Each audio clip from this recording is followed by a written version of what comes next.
Hello, dear students. Welcome to our today's class. I hope all of you have watched your yesterday's video.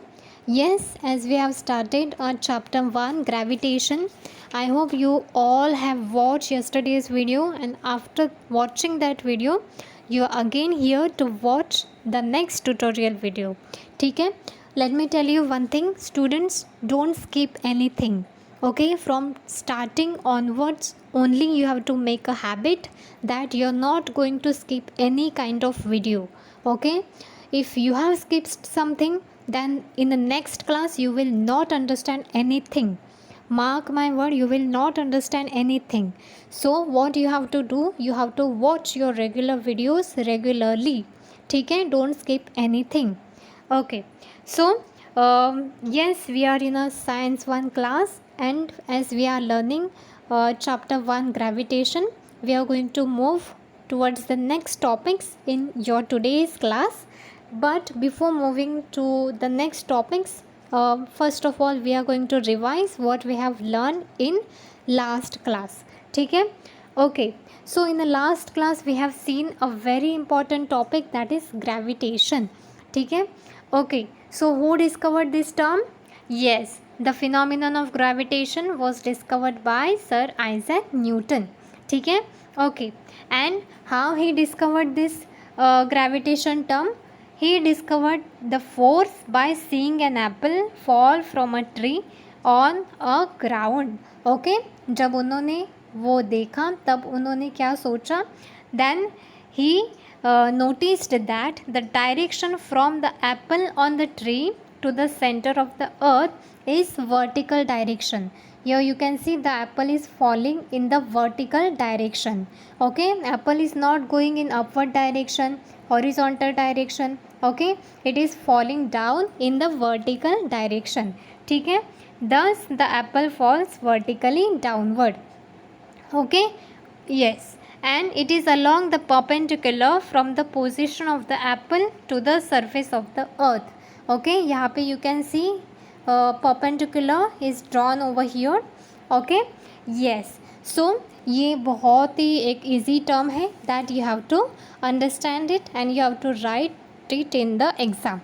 Okay, so this is about your gravitation term.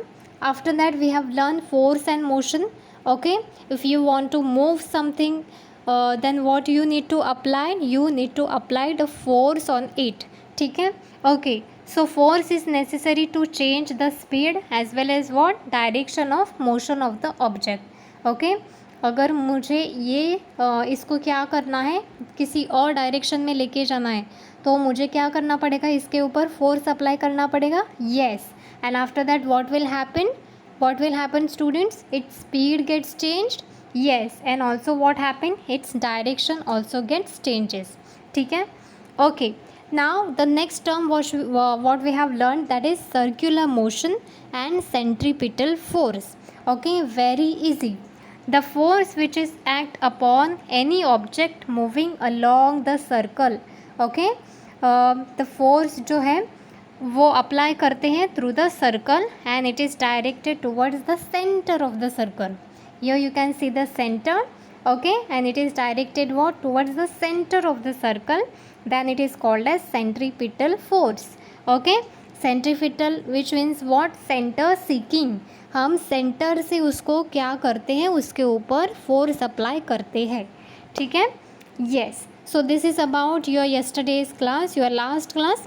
So now today we are going to move towards your next topics, which are again very important. Okay, yes, so in the very first topic we are going to learn about Kepler's laws.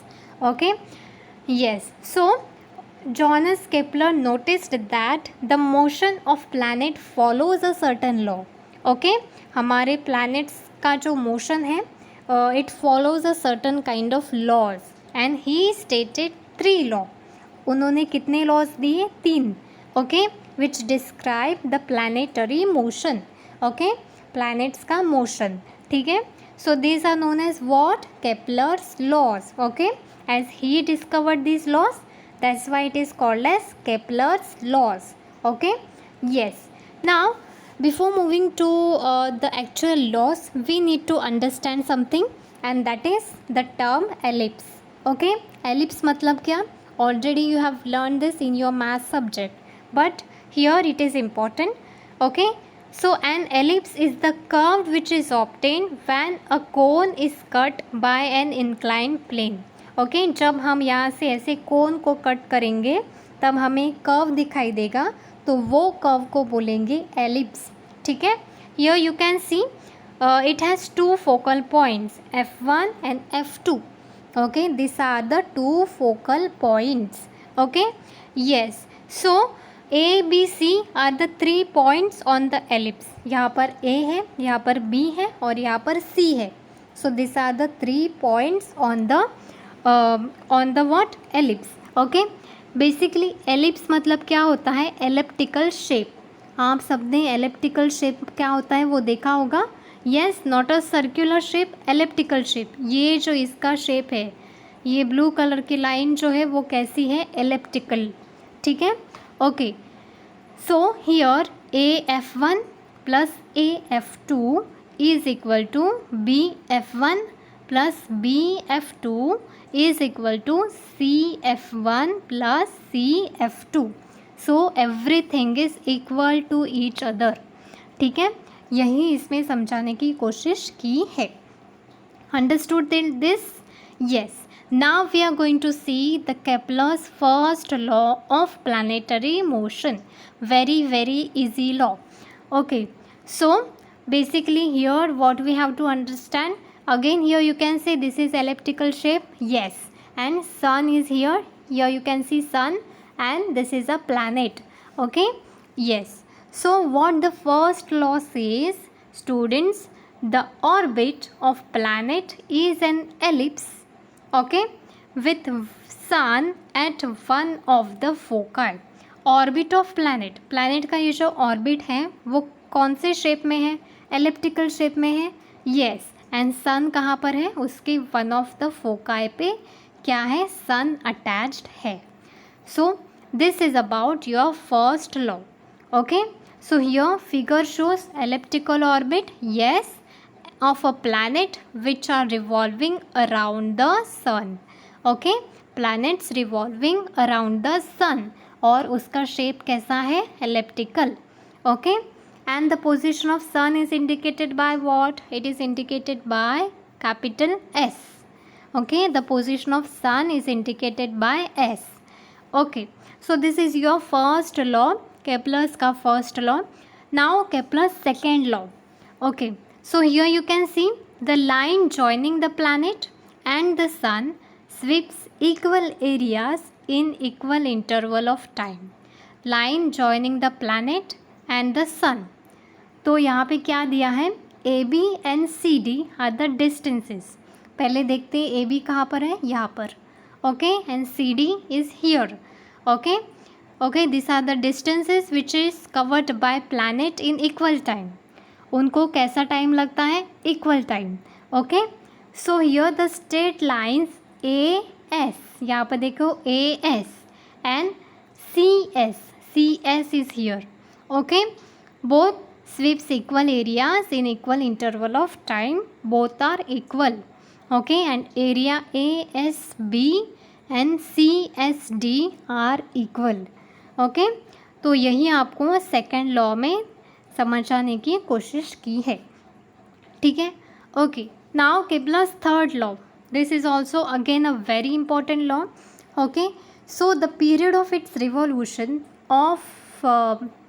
revolution around the sun is directly proportional to the cube of mean distance of the planet from the sun. तो यहाँ पर हम अगर r जो है उसको average distance बोलेंगे, okay, of the planet from the sun, and t को क्या बोलेंगे? Period of revolution. Then according to this statement, square of its period of revolution, मतलब हमें क्या लेना है? ये t है, इसका स्क्वायर लेने का है. ठीक है, सो t square is divide by what? Cube of the mean distance. तो डिस्टेंस कैसे दिया है? r, तो डिस्टेंस का क्या करना है? क्यूब. ओके, तो क्यूब मतलब यहाँ पर आएगा r cube. That is T square divide by R cube is equal to what, constant. और जब कुछ कांस्टेंट होता है तो हम उसको हम कैसे देखते हैं, के, ओके, हम ऐसे के लिखते हैं, so that it is called as constant, okay. So these are the 3 Kepler's laws of planetary motion. I hope you all have understood this, okay. अगर एग्जाम में क्वेश्चन आता है तब आपको ये डायग्राम भी ड्रॉ करना पड़ता है, okay. You have to remember the statement which is very very important, ठीक है, okay. Now the next topic that is Newton's universal law of gravitation. Newton का एक यूनिवर्सल लॉ है ग्रेविटेशन के ऊपर, that we are going to see now. That is according to this law every object in the universe attracts every other object with a definite force, okay। जब कोई object है दूसरे object को attract करता है तब क्या करता है, उसके ऊपर क्या होता है, कुछ फोर्स होता है, and with that force it attracts to each other, ठीक है, okay. Now this force is directly proportional to the product of the masses. पहले ये डायग्राम देखते हैं। Here you can see one circular body and this is second circular body.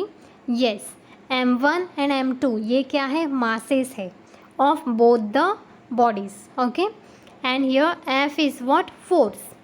d जो है वो क्या है, distance, okay। इन दोनों के बीच का distance है, ठीक है। So according to this the force is directly proportional to the product of the masses, okay। force is proportional to product of masses m1 and m2। masses क्या है, m1 and m2, okay। and it is inversely proportional to the square of distance between them। inversely proportional to क्या है, d square, okay। distance का square, okay। तो अगर हम यहाँ पे g that is capital G लिखेंगे, that is called as universal gravitational constant, okay। MCQ type of question में बहुत बार ये आता है, that is capital G is called as dash, तो क्या बोलते हैं उसको, यूनिवर्सल ग्रेविटेशनल कांस्टेंट, ओके। तो हम यहाँ पर G लिखेंगे तो ये फॉर्मूला क्या हो जाएगा, F is equal to G m1 m2 upon d square, okay, yes. Now the question arises that is, अगर मैंने इस किसी भी ऑब्जेक्ट को ओके डबल किया तो उसका फोर्स भी कैसे हो जाएगा, double, okay.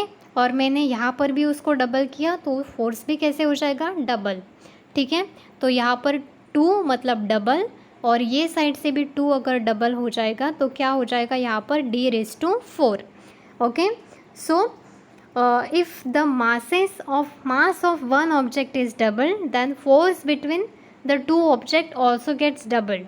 Then if the distance double हो गया तो force is decreases by what, factor of 4, ठीक है। तो यहाँ पर क्या हो जाएगा, factor of 4, okay, yes. So in SI units the unit of G that is universal gravitational constant, उसका यूनिट कैसा है, Newton metre square kg⁻², okay. And in SI unit उसकी वैल्यू क्या है, 6.673 into 10⁻11 Newton metre square kg⁻², ठीक है। ये जो है MCQ में बहुत बार पूछते हैं, so you have to understand it, okay, you have to remember it, ठीक है। G मतलब क्या, universal gravitational constant, okay, yes. तो यहाँ पर हमको एक फॉर्मूला मिलता है that is F is equal to G m1 m2 upon d square. ये फॉर्मूला जो है आपको न्यूमेरिकल्स में बहुत यूज़ होने वाला है, okay, yes. So this is about your Newton's universal law of gravitation, okay. Now here another thing that is we are going to see, that is uniform circular motion and magnitude of centripetal force, okay. तो यहाँ पर एक object दिया है, consider an object moving in a circle with a constant speed, okay. m जो है उसका मास है, v जो है उसका स्पीड है, और r जो है वो रेडियस है सर्कल का। तो फोर्स इज इक्वल टू क्या हो जाएगा, F is equal to mv² divide by r, okay. ये एक फॉर्मूला हमें यहाँ पे मिलता है। Now, if a planet is revolving around the sun in a circular orbit with uniform circular motion, okay, circular motion में है, then the centripetal force which is acting on the planet towards the sun वो भी क्या हो जाएगा, F is equal to mv square divide by r. ठीक है, yes, तो दोनों क्या हो जाएगा, सेम, हमें सेम फॉर्मूला मिलता है, F is equal to mv square divide by r. Okay, yes, इस तरह से ये मूव होते हैं. ओके, नाउ सबको पता है स्पीड जो है that is equal to distance upon time. Okay, तो स्पीड को हम कैसे लिखते हैं, v. Okay, speed is equal to distance travel divide by time. ठीक है, पीरियड ऑफ रिवॉल्यूशन मतलब क्या होता है, कैपिटल T. ओके, यस, तो यहाँ पर देखो v is equal to distance travel divide by time taken. तो डिस्टेंस ट्रैवल जो है वो कितना है, 2πr. Yes, and time taken मतलब period of revolution that is t. Okay, हमने एक और भी फॉर्मूला अभी अभी क्या किया, डिस्कवर किया, that is f is equal to mv square divide by r. Okay, तो m जो है वो वैसे ही रहेगा, v का वैल्यू जो है ये 2πr अपॉन t वो हमें यहाँ पर प्लेस करना है. ओके, एंड यहाँ का r जो है वो यहाँ पर रहेगा. Okay, after doing this calculation हमें क्या मिलेगा, 4m pi square r divide by t square. Okay, after this हमें इसको मल्टीप्लाई एंड डिवाइड करना है बाय r स्क्वायर. तो अगर हम इसको multiply and divide by r square करेंगे तो हमें ये वैल्यू मिलती है, that is f is equal to 4m pi square divide by r square into r cube upon t square. तो हमने अभी अभी केप्लर्स के थर्ड लॉ में क्या पढ़ा, t square upon r cube is what, constant, that is k. Okay, तो हम इसकी जगह पे क्या लिखने वाले हैं, यहाँ पर इसकी जगह पे हम लिखेंगे k. ठीक है, but 4m pi square divide by k is equal to constant. Okay, तो ये भी कांस्टेंट होता है, तो f is equal to constant into 1 divide by r square बचा है यहाँ पर. तो f is proportional to what, 1 upon r square. ठीक है, yes, thus the Newton concluded that the centripetal force, here you can see centripetal force which is force acting on the planet, and it is responsible for what, which kind of motion, it is responsible for a circular motion. Okay, and it must be inversely proportional to what, square of distance between the planet and the sun. Okay, yes, so this is the thing what we have learned. Now here you can see gravitational force जो होता है वो बहुत weak होता है then other forces in nature, because वो जो है वो बाकी सब फोर्सेस का फ्यूचर डिसाइड करता है इन द यूनिवर्स. ठीक है, that's why it is called as a weak force. Okay, and this is possible because of what, huge masses of the planet and stars and other constitutes of the universe. Okay, ये सब किसकी वजह से है, because of the planets के जो masses हैं उसकी वजह से है, और स्टार्स की वजह से, एंड अदर थिंग जो है यूनिवर्स में उसकी वजह से क्या होता है, ये जो है दिस इज़ पॉसिबल. ठीक है, yes, so today we have learned about Kepler's के 3 लॉ. फिर हमने क्या पढ़ा, न्यूटन्स का यूनिवर्सल लॉ ऑफ ग्रेविटेशन क्या है वो, F is equal to g m1 m2 upon d square.